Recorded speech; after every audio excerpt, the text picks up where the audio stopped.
Sarah had exactly 18 minutes to get to the interview that could change her life. 18 minutes between survival and starting over, between hope and the quiet kind of failure no one talks about. She had already been rejected 12 times, each one delivered politely, each one closing another door she didn't have the luxury to lose. Her savings were nearly gone, stretched thin across rent, food, and hospital bills that seemed to grow faster than she could earn. Her father hadn't been able to work in months, and every time she looked at him, she saw a man trying to stay strong for her while quietly running out of time. This interview wasn't just another opportunity. It was the last one she could afford to believe in. And that morning, everything had to go right. No delays, no distractions, no mistakes. She moved fast, cutting through crowded sidewalks, her mind locked on one thing: getting there before it was too late.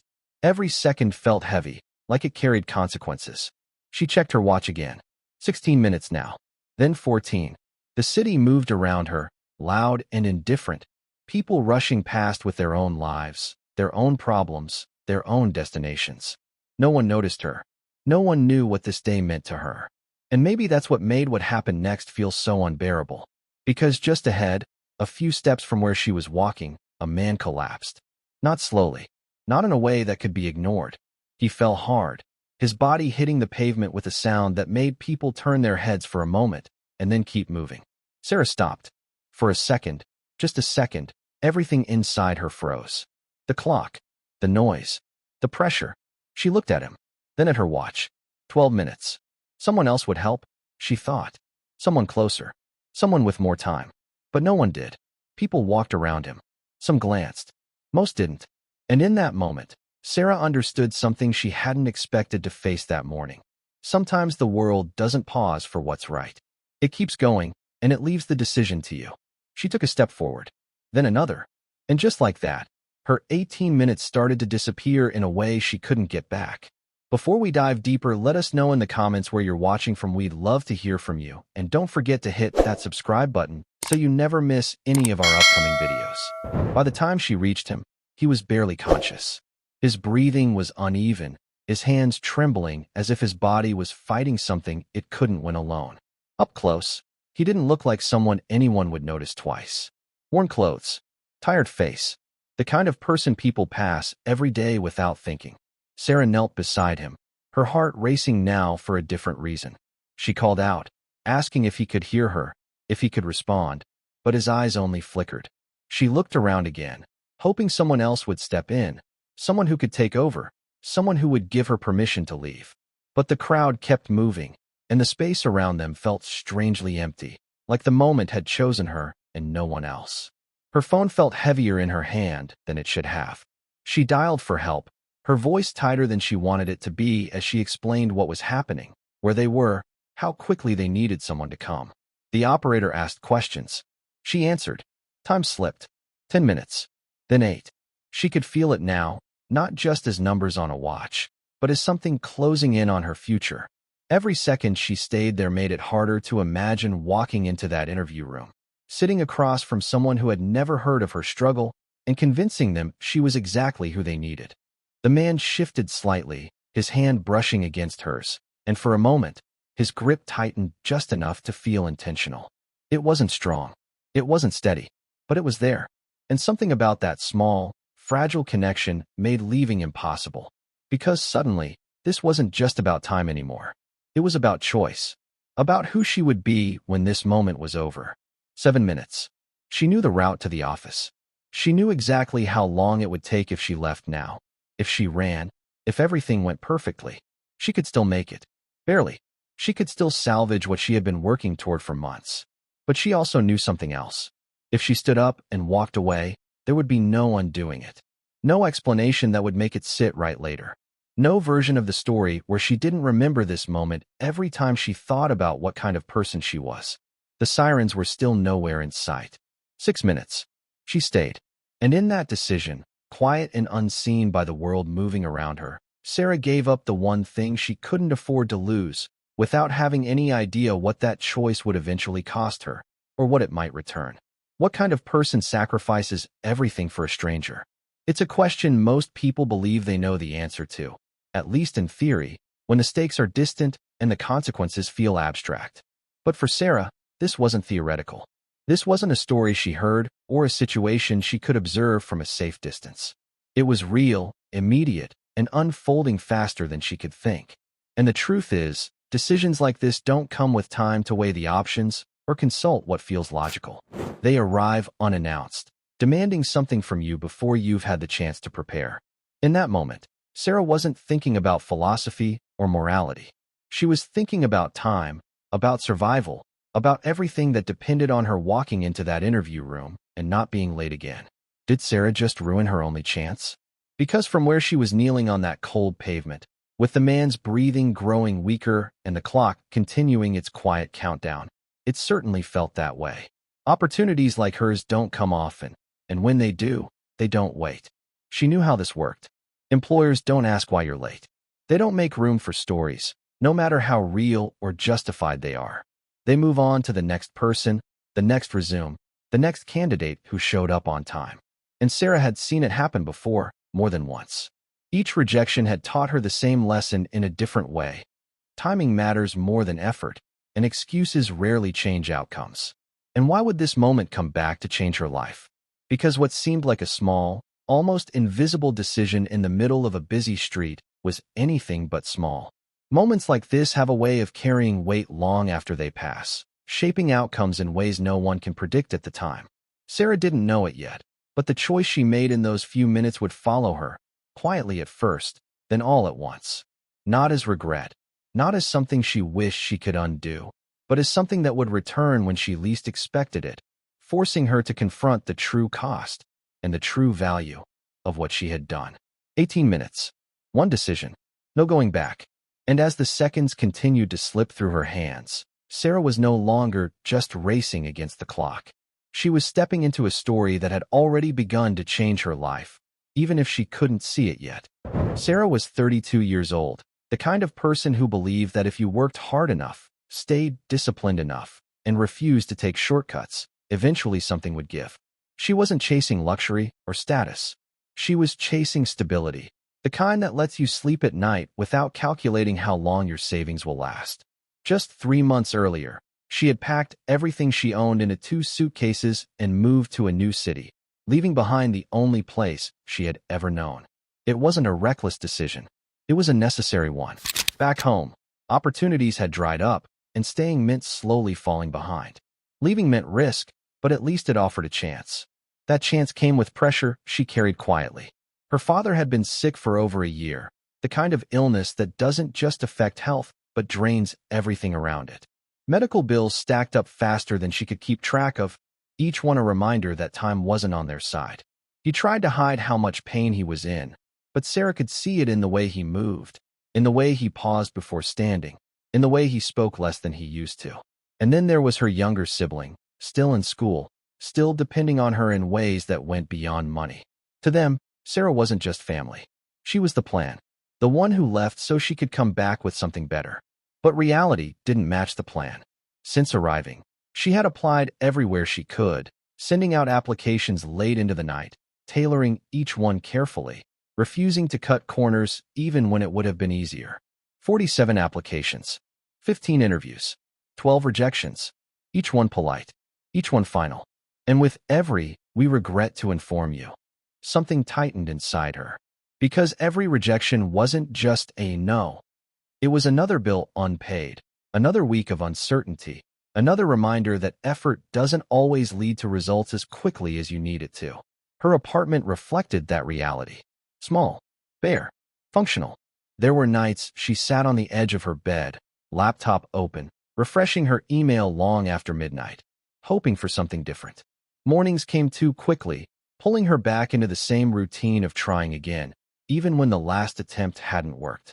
She had taken temporary shifts where she could, long hours that left her exhausted but still not secure. It was never enough to get ahead, only enough to keep from falling too far behind. Still, she held on to one thought, repeating it to herself whenever doubt started to take over. One more try, just one. One interview that would finally be different. One opportunity that would see past the resume and recognize the effort behind it. And when that interview finally came, scheduled for that morning, she treated it like what it was, The moment everything she had been holding together could finally start to make sense. She told herself this was it. Not because she was certain, but because she had reached the point where she needed it to be true. The city didn't slow down for Sarah that morning. If anything, it felt like everything around her was moving faster, as if the world had already decided how the day would go, and she was the only one trying to keep up. Her footsteps were quick, almost mechanical, cutting through the sidewalk with purpose. She checked her watch again. 11 minutes. Then 10. The numbers didn't feel like time anymore. They felt like pressure, like something closing in from all sides. She adjusted her pace, weaving through people, her focus locked ahead. Nothing else mattered. Not the noise. Not the movement. Not anything that didn't lead her to that interview. And then, without warning, something broke that rhythm. A man collapsed just a few feet ahead of her. It wasn't gradual.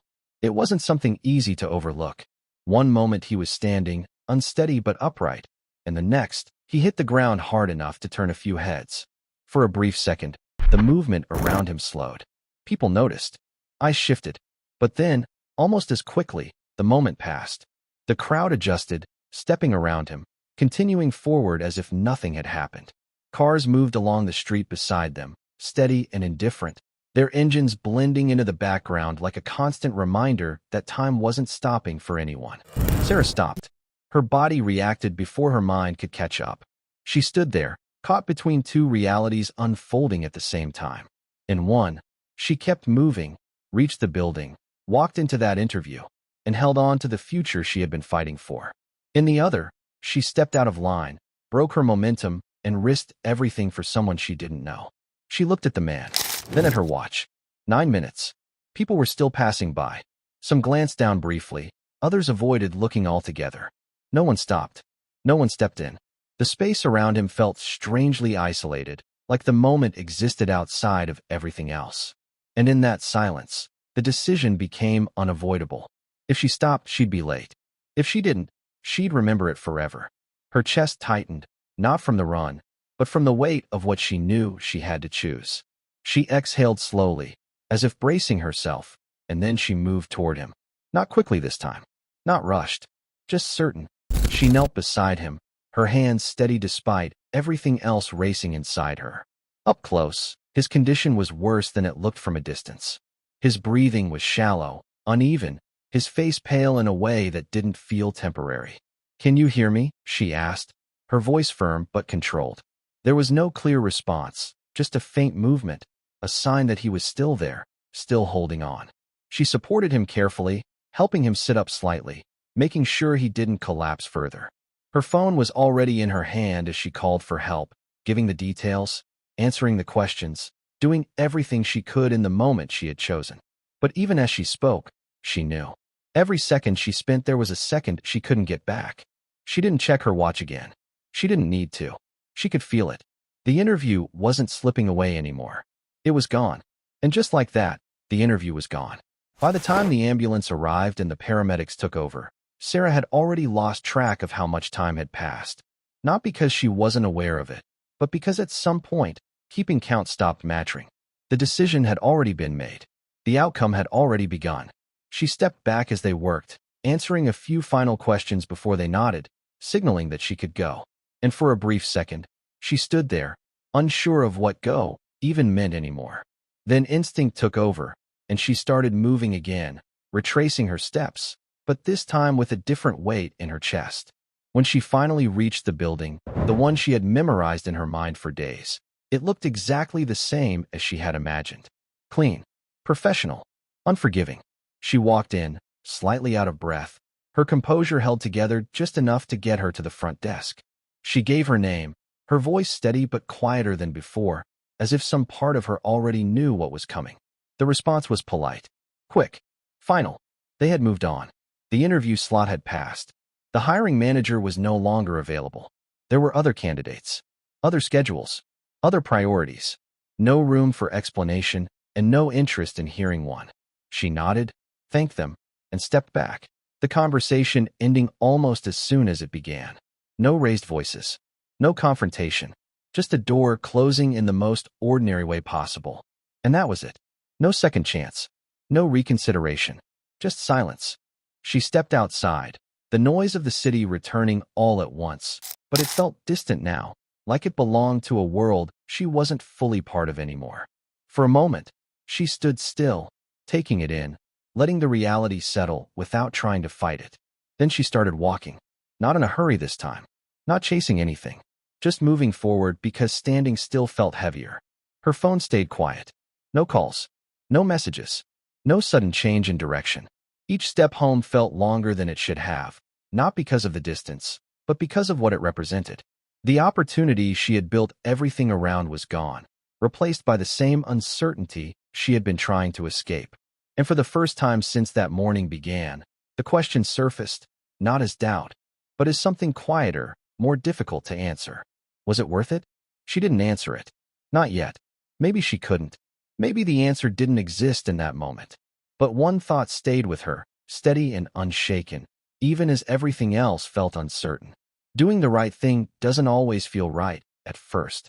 The days that followed didn't offer anything new. No sudden opportunities.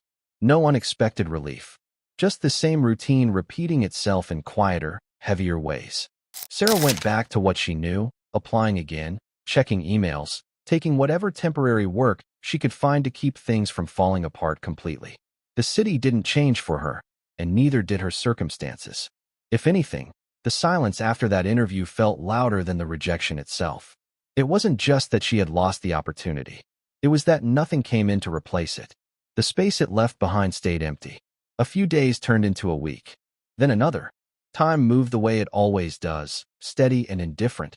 But for Sarah, it felt slower now, like every day carried the same unanswered question she had chosen not to face. She thought about that morning more than she expected to. Not constantly, not in a way that stopped her from moving forward, but enough that it stayed present. Small moments would bring it back. Passing the same street, seeing someone hesitate before helping another. It never came with regret exactly, but it didn't come with clarity either. Then, one afternoon, her phone rang. An unknown number. She looked at it for a moment, letting it ring longer than she normally would. Calls like that rarely brought anything good. Telemarketers. Wrong numbers.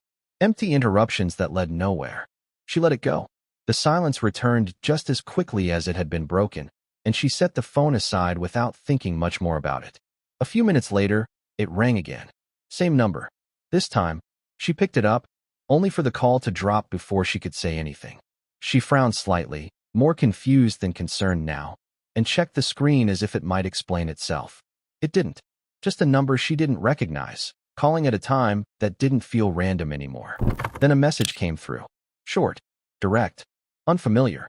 We need to speak with you about what you did. Sarah read it once. Then again. Not what you said. Not what you applied for. What you did. And for the first time since that morning, something shifted. Not in her situation, not yet, but in the quiet certainty that the story had already ended. Because suddenly, it didn't feel over anymore. It felt like something had been waiting and had finally decided to reach back. Sarah didn't respond right away. She read the message again, slower this time, as if the meaning might change if she gave it more attention. It didn't. The words stayed the same, simple and direct, but carrying a weight she couldn't ignore. For a moment, she considered leaving it alone, letting it pass like the first call. But something about it felt different. Intentional. Specific.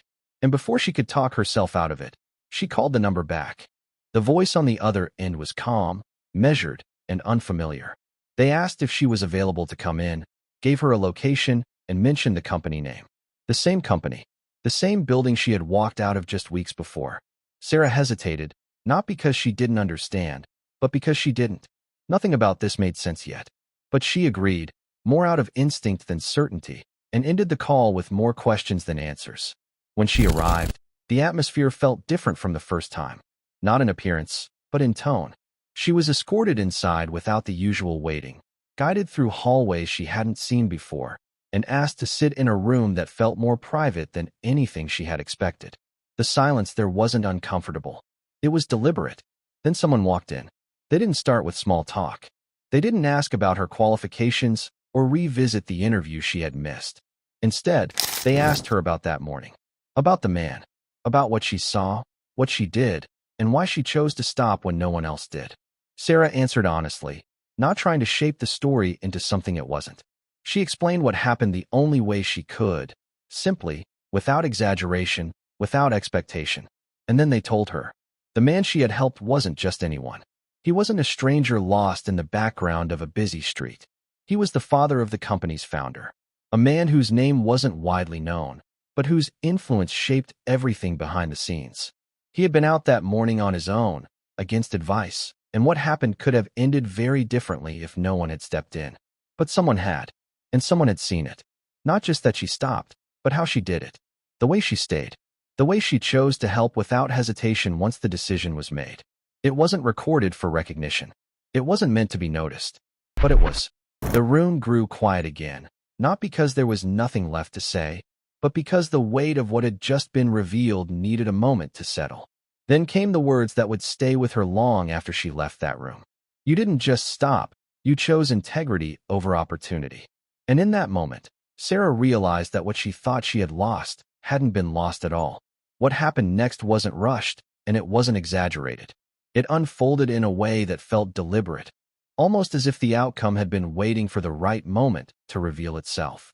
The conversation shifted, not abruptly, but with purpose. They told Sarah that what they were looking for in that role went beyond qualifications and experience. Those things mattered, of course, but they weren't rare. What was rare was judgment under pressure, the ability to make a difficult decision when there was something real to lose, the kind of decision no resume could prove. They explained that the position she had originally applied for had already been filled. That opportunity, the one she thought she had lost, was gone in the way she understood it. But this wasn't about replacing what she missed. It was about recognizing something they hadn't been able to measure before, something they hadn't seen in an interview room, but had witnessed clearly on a sidewalk when no one was watching. Then they made her an offer, not the role she had applied for, something higher, something with more responsibility. A position that required trust, not just skill. The kind of role given to someone they believed could represent more than just the company's work, but its values. Sarah didn't respond immediately, not because she didn't understand what was being offered, but because she was still processing how everything had led to this moment. Just weeks earlier, she had walked out of the same building believing she had lost her only chance. Now she was sitting in a room being offered something she hadn't even imagined asking for. And the truth settled in quietly. The decision she thought had cost her everything had revealed something more valuable than anything she could have said in an interview. In a world chasing success, she chose to be human. And sometimes, that's the only decision that truly matters. Sarah's story doesn't end with the offer, or even with the decision that led her there. Because long after that day, what stayed with her wasn't just the outcome, but the moment itself. The few minutes on a crowded street where everything could have gone a different way. It's easy to look at what happened and focus on the result, to connect the decision to the reward and make it feel like a clear path. But when Sarah knelt beside that man, she didn't know any of this. There was no promise waiting for her, no guarantee that things would work out, just a choice, made in real time, with real consequences. And that's what makes the question harder than it seems. What would you have done in that moment? Not knowing how it would end. Not knowing if anyone would notice. Not knowing if it would cost you something you couldn't afford to lose. Would you risk everything for someone you don't know? Take a moment and think about it. Because stories like this don't just ask to be watched. They ask to be answered. Let me know in the comments. And if this story stayed with you, there's another one you need to hear next.